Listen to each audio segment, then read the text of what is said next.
Okay, so in this video, I'm gonna show you how to fill your tenant with sensitive files and with files that are not sensitive at all.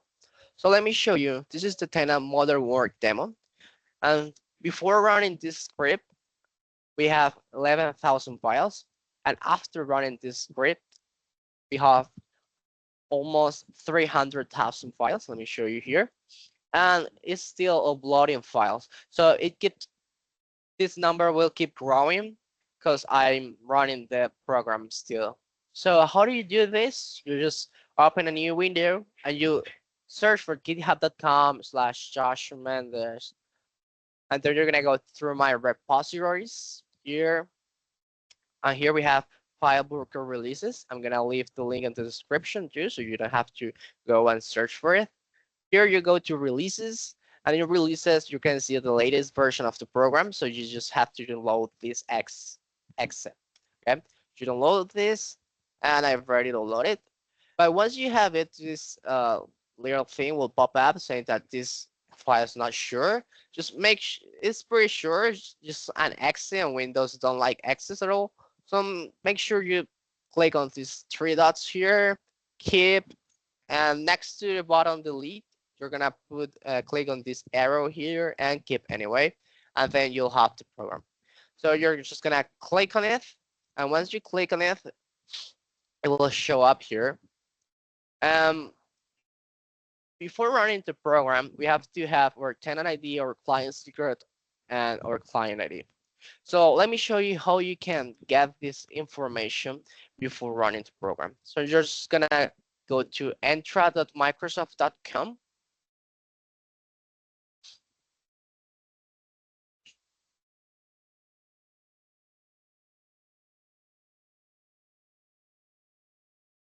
Once you're here, you're just gonna log in with the account you need or the account associated with your tenant.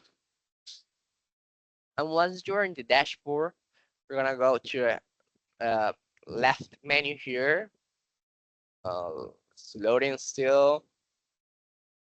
Okay, so once you're here, just gonna go to app registrations, this button right here. And in app registrations, we're gonna go and make a new app registration. So if you want to see all the registrations you have in your app, you just click this tab right here. And this is all the registration we have. I'm just gonna make a new registration, and at the end of the video, I'm gonna delete it because I won't use it at all. Oh well, we're gonna test it before. So let's just put a random name. So I'm just gonna put test app reg. Just gonna copy this and click on register. Here say our application was successfully created, so we are ready to use dashboard. And we're gonna go to API permissions. And in API permissions, um, we're gonna add some permissions. There are four main permissions we have to put in this app so we can use the program. So we're just gonna select Microsoft Graph and application permission, not delegated, just application permissions. And we're gonna look for the following permissions. So the first permission we have to put here is Sites.ReadWrite.All. Let's check here. Then we have to go and put Files.ReadWrite.All right here. Then you can go and put Users.Read.All right here. And the last one, Group.ReadWrite.All. So what these permissions are asking are basically, let me create files in your tenant and let me upload them. So after clicking accept, we're just gonna click here in grant admin consent for modern work demo or your tenant. And here we're gonna click on yes. After we click on yes, there's a successful message here. You can see here grant consent successful. And then we can go and in a notepad, I recommend a notepad to save these files or this information right here. We're gonna write what the program is asking, okay? So we can see here that we need our tenant ID, tenant ID, we need our client ID, and we need our client secret. We also are gonna need our host name. I'm gonna show you after we got these three pieces of information, how can we get our host name? It's pretty simple and straightforward. So let's just focus on these three so far. So we're gonna go to overview, and here in overview, we can get our tenant ID. We're just gonna copy here, and we're just gonna paste it here, and our application that's basically our client ID. So we're just copy here and paste here. And then how do we get our client secret? So we're gonna go to certificates and secrets, and on certificates and secrets, we're gonna go and create a new client secret. So we can write something here. I'm just gonna write the same name we wrote for the app registration. And I'm just gonna add a secret at the end of the thing. When it expires, I always put 24 months. You can put any value you want. Just remember that when this time is over, this secret won't work. Okay, so let's click on add. And here we have our client secret. So we're just gonna copy our value, and make sure you're copying the value here. So this text, not this. Secret ID doesn't work for login. So let's copy our value. I'm just gonna paste it here. And then we need to have our hostname here. So our hostname is as I said, it's pretty straightforward. So it's basically the thing that's after the add symbol in our mails. So let me show you here. This is modern work demo, and we're just gonna add up .sharepoint.com.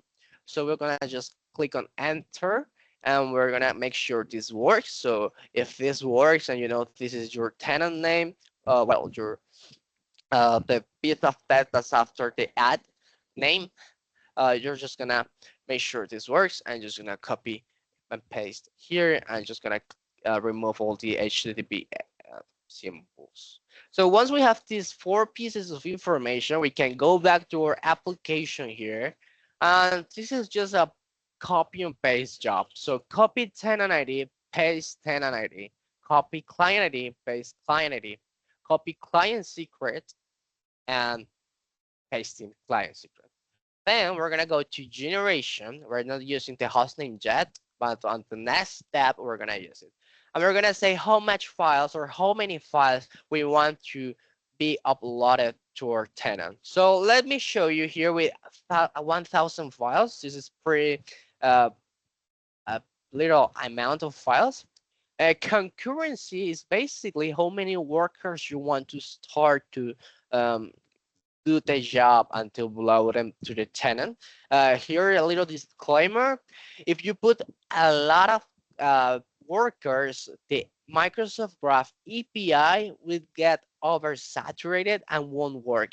So let's make sure you put between one worker. I've just tested until 200 workers, but you can put any number you want. Just make sure is in this range. I haven't tested 300. I tested 1,000 workers, but the API literally died. So just make sure this number is not such low, but it's not too high to make sure this program works. I'm just gonna put here 200, as I said. Chunk size, this is the chunk of that will be uploaded. And we have folder depth here. In folder depth, we're gonna put 3. This is pretty much expensive, computationally speaking, because this is almost exponential time when the program creates this as a natural behavior of the algorithm. Okay, so you can just files per folder. You can choose here number, batch size. You just can let this like is. Delete batch size. So what the program does is basically it creates random files with random sensitivity information and keeps uploading them. So if you want to delete a big amount of files in your local computer after uploading them in your tenant, you can just put this number high. 10 works. I have tested, and 10 is a perfect numbers. But if you want to put 100, it's all up to you. Doesn't it's not that important. Okay, and then we have sensitive files. So this is the percentage of files that will be sensitive. So if we put 50, this program will create 50 files that are sensitive and 50 files, well, not 50, but let's say we have 1,000 files, so we're going to create 500,000 files, 500 files that are not sensitive and 500 files that are sensitive. So you can just play with this color here. I'm just gonna put 82, it's a pretty good number. And then this is the random seed. You can put any number here, just keep this one, 2, 3, 4, 5, and the file types we're gonna create. So we're gonna create txt. You have to know that when you put txt, we're also creating JSON files. So just to a little disclaimer here. We have all these files too. And here comes the pretty important part, which kind of sensitive information you want to create on those files. So let me check everything here so we can create the most amount of sensitive information in those files. Then we're gonna go to SharePoint tab, and we have to put enable SharePoint if we want to load files to SharePoint. And there when the host name comes. So I just put here Contoso as a default, but as we know, Contoso, we don't have access to it. So just gonna put our host name or tenant host name. And then comes the interesting part. Here we have create new sites. And we can create new sites, or we can fill a site that we have already created. So let's say if we create a site called Project X. So we can go and say to this program, hey, I just want files to be filled or to be uploaded in that site. I don't want any other site to be filled. Okay. But you can also say, okay, I don't have any any site, sorry. I want you to create new sites in SharePoint and fill those sites with files, okay, with sensitive and non-sensitive files. So you can specify here the sites to create, the minimum sites to create, let's say 2, and the maximum sites to create, and let's say 5, okay? And just delete, make sure both of them here are deleted, are empty. And base folder and sites, this is the folder where the program will create the files. Make sure that's empty, because in real tenants, we don't create files in just one folder. So it's really up to you. It's just a customization option I put here, so you can make this program a little bit smarter. Okay. And then there's comes the last tab, OneDrive tab. So we can enable or not enable OneDrive connections. If we enable OneDrive connection, we have to upload the users that are in this tenant. And how do we upload them? So let me show you here. Right here. I've downloaded the, okay, this is not OneDrive user. So I will love some user we have in this tenant. Well, this is actually not the modern work demo tenant, but this is kind of, this is my demo tenant, okay?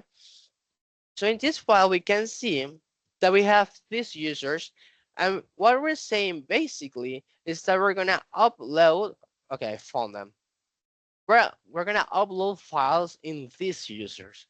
What this program is gonna do is that it's gonna go to that account and make sure that account has a OneDrive license or whatever thing to make Drive works, and gonna start uploading files as you tell in those OneDrive accounts. So as I have these files, these mails here, this is all these are all the users I have in my tenant. So I'm just gonna go and upload this file. We're gonna just select file here, desktop, and I have it here, modern demo users, and click open. So this program will consume all the users that are in this location. And same thing here. In SharePoint, we're sites in OneDrive all folders. So how many folders you want to create in each OneDrive account? So you can say, hey, don't create any folder and uncheck this mark. And you can say, hey, create folders. I don't care. Just make sure you have a min and max. And if you want to have a base folder in OneDrive, you can put a base folder. If you don't want it, you want to upload files in your root folder, just delete this thing. Okay. Make sure this wait for OneDrive provisioning keeps in 0, unless you need some time to wait for OneDrive, but it works on 0. Okay. Then we're gonna go to the last tab and we're gonna click on run, and then we have our console here. I'm just gonna click start. So here acquires a token acquired, that right, sure, sure. Here is looking for users. If the user has OneDrives, if don't, well, just keep them, okay? And meanwhile, it's checking for the users. They're also creating the files in a in the in a folder. So let me show you here the kind of files this program creates. So this is the files from the first version of the program. And let's open this PDF. Okay. So this PDF says, okay, this is the file. Here's the full name, the address, the phone, the bank account, blah, blah, blah, blah, blah. So this is what it does. It's pretty quick. Just 1,000 files, not so much. So we're gonna just wait. While this ends, we can go to on-demand classification, create a new scan, and make sure 1,000 files were uploaded to our tenant. So basically, this is your way to feed our tenant with sensitive and non-sensitive files. Disclaimer, there's other programs. I know there's an error here. File request is not valid since the same user. Okay, so we're just gonna click OK. Doesn't matter. Uh, the files were uploaded anyway, so we don't care about that error. So there's other partners that have developed the script for it for loading files on our tenant, but you can use that program or you can use this program. It will work anyways. So just make sure your tenant is filled with files before you start using on-demand classification and eSuite tools. That will be it for now.